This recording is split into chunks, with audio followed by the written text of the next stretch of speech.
Magandang hapon sa inyong lahat. Ngayon ay bibigyan natin ng kaunting pagpapaliwanag at pagpapabatid ng kaalaman tungkol sa 6 na paraan kung paano natin matutukoy ang isang artikulo o balita kung meron ba itong maling impormasyon o talagang halos lahat, even yung larawan ay mayroong maling pagkakagamit. So ngayon ay ihatid sa inyo ito ng may mga source na po ito, so wala na tayong problema rito kahit pa kunin natin yung mga ideya kasi wala namang pagnanais na gayahin, kundi ito ay kailangan lamang sa kasunod na lesson na pag-aaralan sa subject na kontekstualisadong komunikasyon.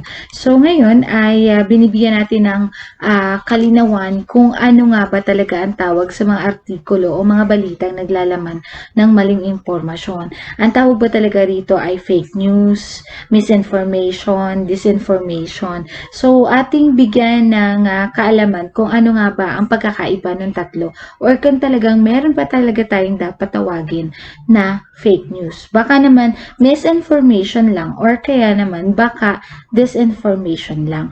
Ngayon, binigyan ng kaunting ideya ni Attorney Rudolph Hularbal kung ano ba ang tamang termino sa fake news. Ang sabi niya, ito daw ay tatawagin nating misinformation.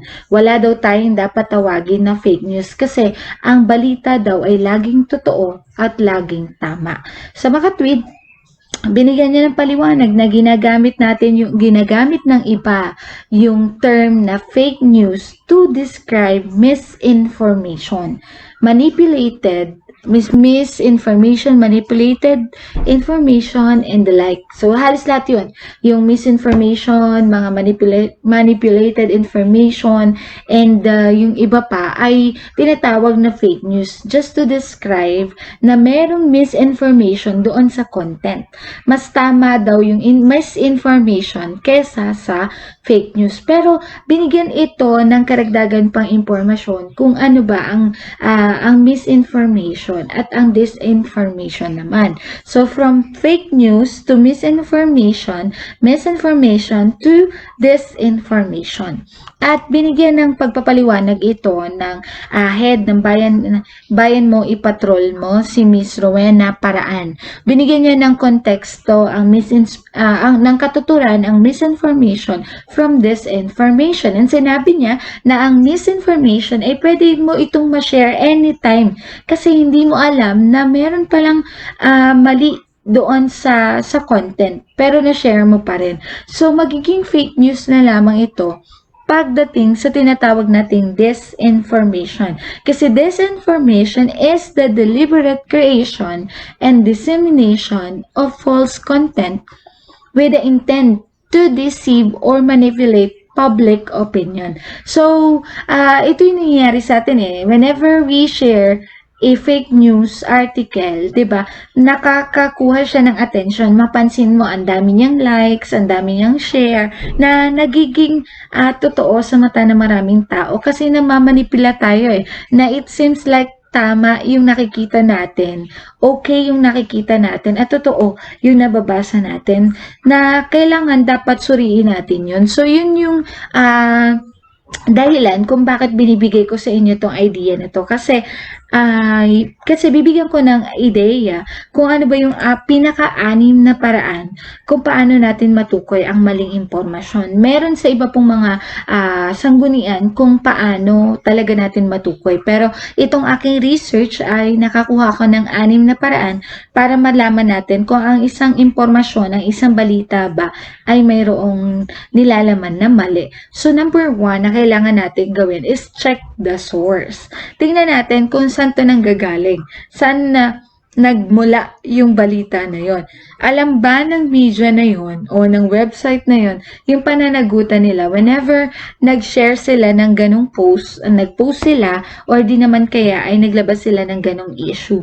So, kailangan alam nila. And sometimes nakikita natin yun sa page ng mga kilalang ng mga kilalang ahensya ng gobyerno, pinapakilala nila sino sila at bakit natin kailangan silang paniwalaan.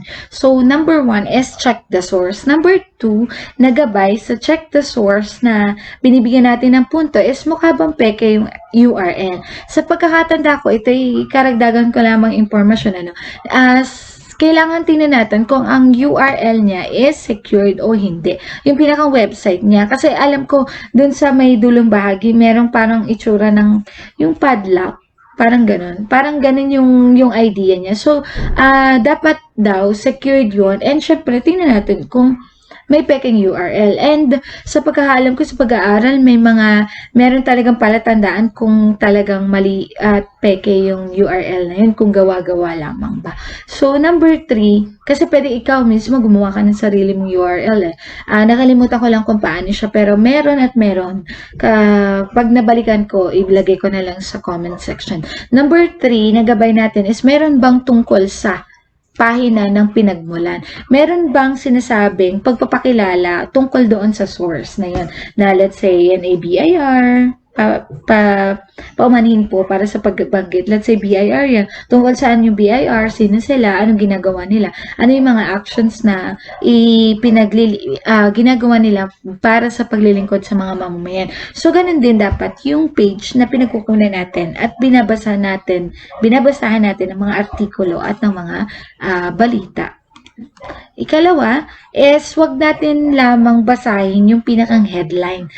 Lahat halos po, maging pamagat sa mga panitikan ay talagang dapat catchy. Kailangan talaga nakakapanghikayat. Pero paano kung nahikayat ka nga pero sa maling impormasyon? So, 'di ba, para kang isang tao na niloko, para kang taong na-scam. Kasi syempre ang pagbibigay ng impormasyon ay napakalaga. Tumitimo to sa isipan natin eh, hanggang sa nadadala natin ito sa pinakang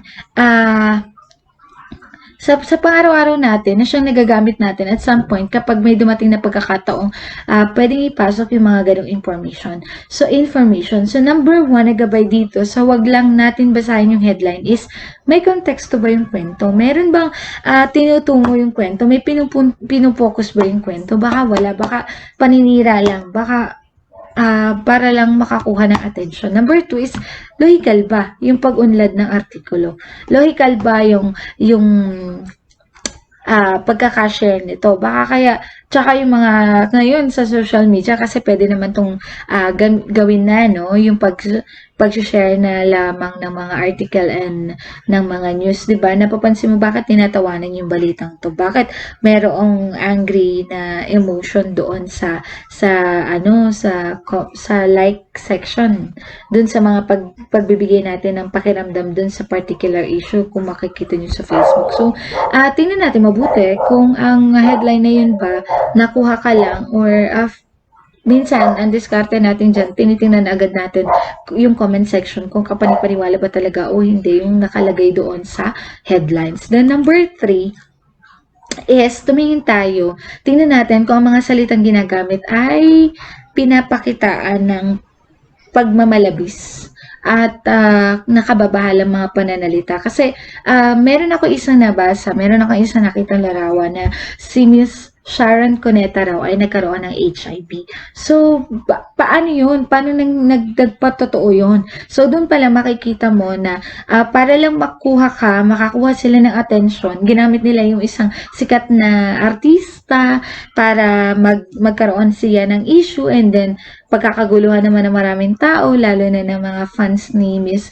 Sharon Cuneta. Pero sa katotohanan, wala talaga kung susuriin mo. Kasi may mga vlog siya na nagpapakita doon na siya ay malayang kumikilos, wala naman siyang ini-update sa atin na nagmula mismo sa kanya na meron siyang ganun sakit. So, tingnan natin mismo yung mga salita. Baka kaya pinapalabis ay para lang talaga makakuha ng attention. Kasi I know sa mga website kapag nakaka-earn din ng pera, ng kita, yung mga impressions and yung mga click doon sa mga link na ibinibigay natin at kumakalat sa social media. So, maging aware tayo doon sa mga ganong pangyayari?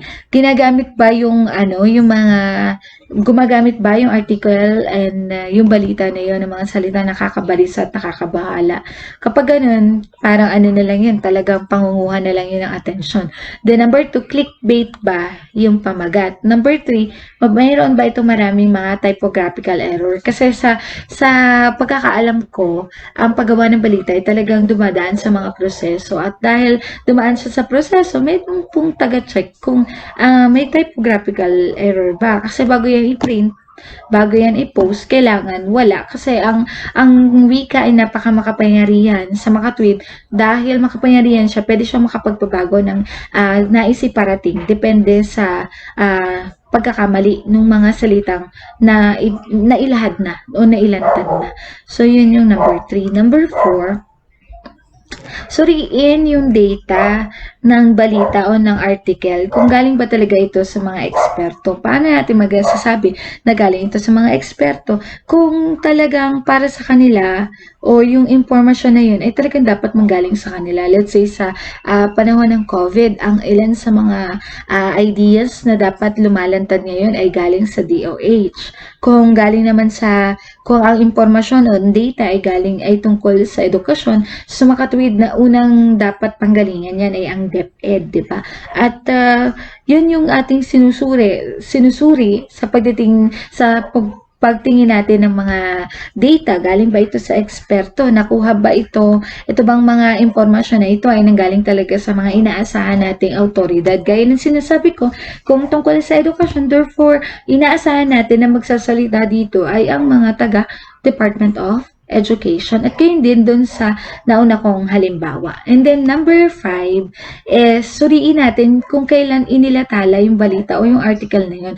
Baka kaya siya nag-post ng Lindoles para lang makakuha ng atensyon. Baka kaya siya nag-post na mayroong pagsabog na naganap, mayroong sunog na naganap, ay wala lang. Para lang minsan magpapansin, wala na tayong magawa.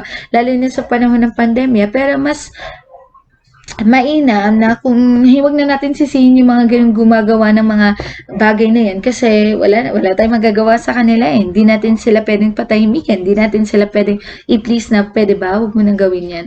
Pero gayon pa man, tayo pa rin yung magsuri ng ating mga binabasa kasi nakatutulong ito sa atin lalo na sa panahon ngayon.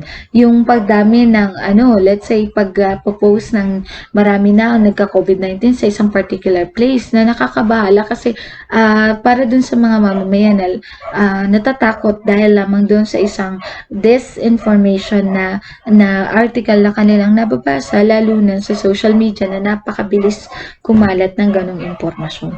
So, tingnan natin ang petsa kasi tayo ay may pananagutan rin sa mga bagay na ating pinagkakabalahan at binabasa, no?